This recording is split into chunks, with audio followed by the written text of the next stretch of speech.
That's right, listeners. No music, no intro. We jump right into the podcast. This is a flash podcast with Brent Freedland discussing nationals happening right now in Bishop, California. We talk for 10 minutes about the first 3 stages of the race. As a companion to this, head over to USARA.com and their excellent nationals media coverage. You'll see everything there. Enjoy the episode. Talk to you soon. Welcome back, dear listeners. This is Brian Gatens of the Dark Zone podcast. It is Friday, September 16th at 6 p.m. Makes it 3 p.m. in California. Nationals is going on right now. Stage 1 has ended. They're on the paddle. And Brent Freedland, our ace premier analyst, and I are doing a quick flash podcast. We're going to see what we can sneak in for the first stage and a little bit of the second with some thoughts and ideas.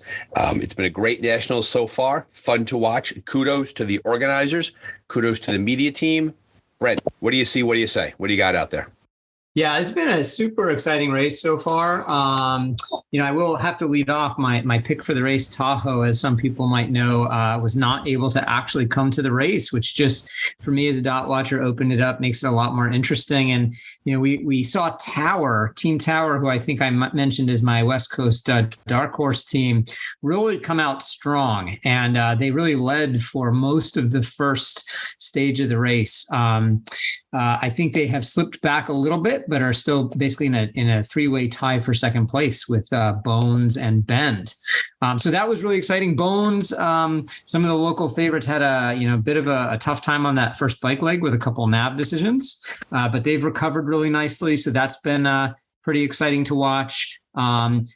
Team Vert, my dark horse for the overall, was really going out strong, and then had some issues with some route choice on the bike. So they fell back a bit. I know they are clawing their way back up toward the lead pack, but I think they still have a little work to do to get back there. And I'll also highlight Kuat. Yeah, Team Kuat really had a nice second half of the bike and moved up into the lead pack, along with Rootstock Racing, which is super exciting to see an all-women's team hanging on to the lead pack of a national championship. We've never seen that before, and it's fun to see them racing well and steady. Big shout out to Toyota Tundra, the defending champions. They kind of started off, I think, relatively steady. I think Mary Chandler said that was their plan, and they have moved up and moved ahead and look to be kind of out front. So that's my quick hit analysis on the front of the pack, at least. And that is a spot-on analysis if the dots are to be believed, and they're all sort of caught up. Right now, the teams are on the water, on the paddle, and we are looking in order. We're looking at Team Toyota Tundra. Then we have that 3-way tie for second with Tower Racing, Ben Racing, and Bones, Team Kuat, and then Vert, who is a little bit behind Rootstock Racing. So a lot of good energy going out there. As we begin to pull back a bit more, just about all of the pack, the chasers, and quite honestly, Brent, if you're looking at the dots alongside me, we could call them a chase pack, but they are not that far behind. I mean, those teams are on the water and they are flying. Yeah, it's super close. I mean, my impression from what I've seen and the little bit I've heard from the field, is that the riding was not quite as technical maybe as we had been led to believe. It sounds like it was a lot of fun. I saw a little video clip privately of the Rootstock team and said that it was just a blast, that whole section in terms of the riding. So I think between that and the fact that the navigation has seemed to be pretty straightforward overall, the teams are pretty bunched up, which is cool to see. I suspect we'll start seeing that change, this evening as obviously time passes, but also as fatigue starts to set in, though. Definitely. And I want to give a shout out to, as we look at the chasing pack, calling some of the names that we're seeing here. We have a big bunch of teams. Strong Machine right there. Worth pointing out that Strong Machine was out of the 3 American teams that were in Scotland, Strong Machine was the lead team in Scotland for the Americans. So they've clearly brought their Scottish weather skills to the desert and the heat of California. Looking here at Recalculating is right there. We're looking here at the Cherubini brothers.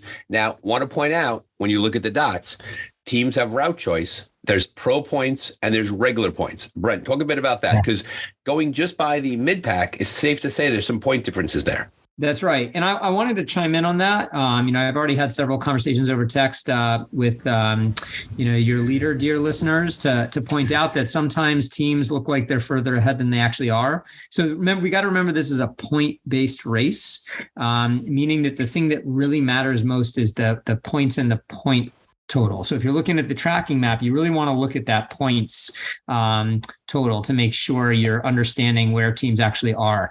A number of teams skipped the first 2 pro points on the bike right off the bat. I haven't done a full tally, but I would guess at least a third, maybe even as much as roughly half of the field skipped those first 2 points.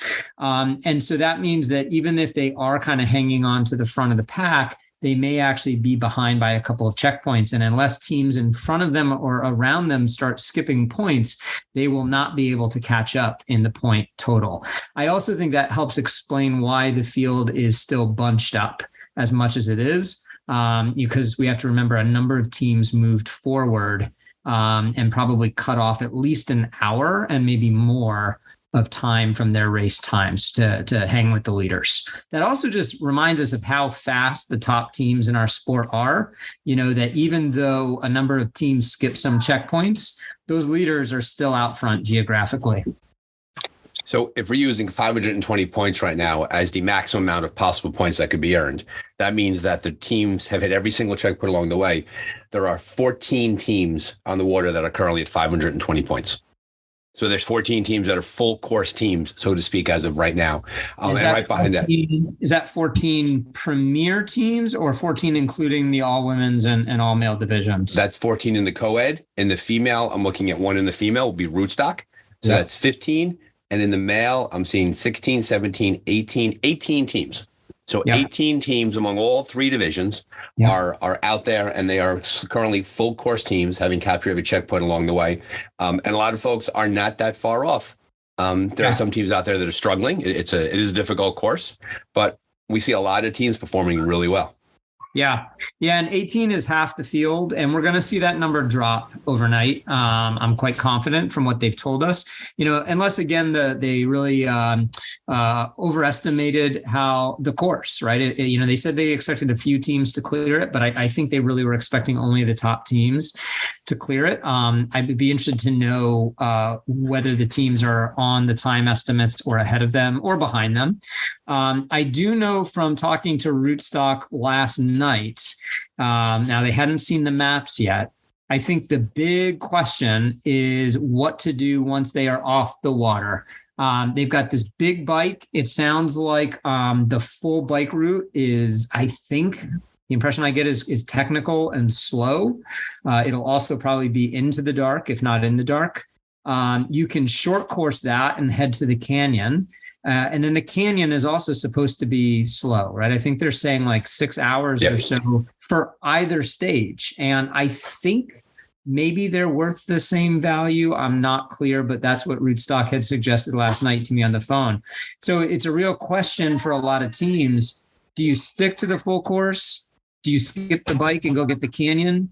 Do you do the bike and potentially skip the canyon if you need to at the end? I think those are the questions we're going to see at the end. And to that point, Brent, just to give some time estimates for our listeners, the race started. We are dealing in East Coast time here and between Philadelphia and New Jersey, but it was an 8 o'clock start out there. It is now 3 o'clock in the afternoon. So by my math, it's 7 hours into the race. The race runs 30 hours, 30-hour race. So you're looking at, you're coming up on about 20% of your time has elapsed. So you're 20% into the race. You're almost a quarter of the way there. And we shouldn't get fooled by the speed at which the everyone is moving.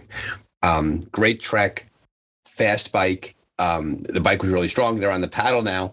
And if you look at the race tracker, and thank you, Mark Harris of Adventure Enablers, if you look at the race tracker, the distances are not really that far. Like the amount of distance they have to travel, it looks like on a map, it's not that crazy. But when you look at the routes that they have to choose, to your point, it's going to get really hard to clear this course, and teams need to make some significant decisions going into the nighttime and how will they race overnight. Yes, I agree. I know that I gotta find those estimates. I think those are really crucial to look at, but I think they've got at least a couple more hours on the water. and then probably an hour or two on that foot section. It's not Yep. very long, but That's correct. I know Ishai said it was technical. So I don't know what that means, right? How technical is that short little trek? Is it, a quick hour? Is it you have to hike the whole thing? Is it a boulder scramble for a few miles? There's a lot of question marks there. And then again, I think the bike and the canyon, I think their estimates are 6 hours for each section, maybe even a little longer for that bike. So, there's 12 more hours there. And once you get through that, you've got, several hours at least more of racing. So, there could easily be 18 to 20 hours left in the race once they get off the water. So, if I don't think we're going to see more than a handful of teams cleared at the end. So it's going to get really strategic at some point in the next few hours, I think, once they get off the water. It's also, you go from the water, you get on that technical trekking session on the bike. It looks like the ability to cut the course, if you will, and cut out a lot of those pro points looks very attractive. They get on their bikes. If they head to the south, they pick up a whole slate of pro points on the bike. It looks to be an out and back. Roughly, it's interesting on the map when you look at it. And then there's a non-pro point there. So we're going to see who heads south and who heads into that. Some teams may do the math, go east, and then get to that canyon section. So we'll see what they're going to make a decision. Yeah, no, I agree. And, I don't know if you had a chance to dig into it. The checkpoints on the canyon section marked VP. Have you had a chance to figure out what that designation means? That I have not. I've not figured that out. Yeah, that's a big question mark for me, for sure. So. Well, very good. Well, thank you, Brent, for your time. We just passed 10 minutes, which is as long as you and I could talk about a 7-hour race so far. That's the top of our capacity. Yep. Listeners, thanks for joining us for this Flash podcast. I want to send everybody over to USARA.com. This is a companion, great media team going on over there. Bill Donahue, Wild Bill's doing a lot of great stuff. Jeff O'Connor. We're seeing Dave Gedney. There's a whole crew on the ground there. Get to their page, USARA.com, follow the links and follow their analysis and follow their videos and their tracking, which is spot on. Thank you, Brent, for coming on, and we will talk again. Yeah, 2 a.m., 3 a.m. I'll be call up you all night. It's Nationals. Who sleeps? Very good, Brent. See you soon. Right. Bye. Later. Bye.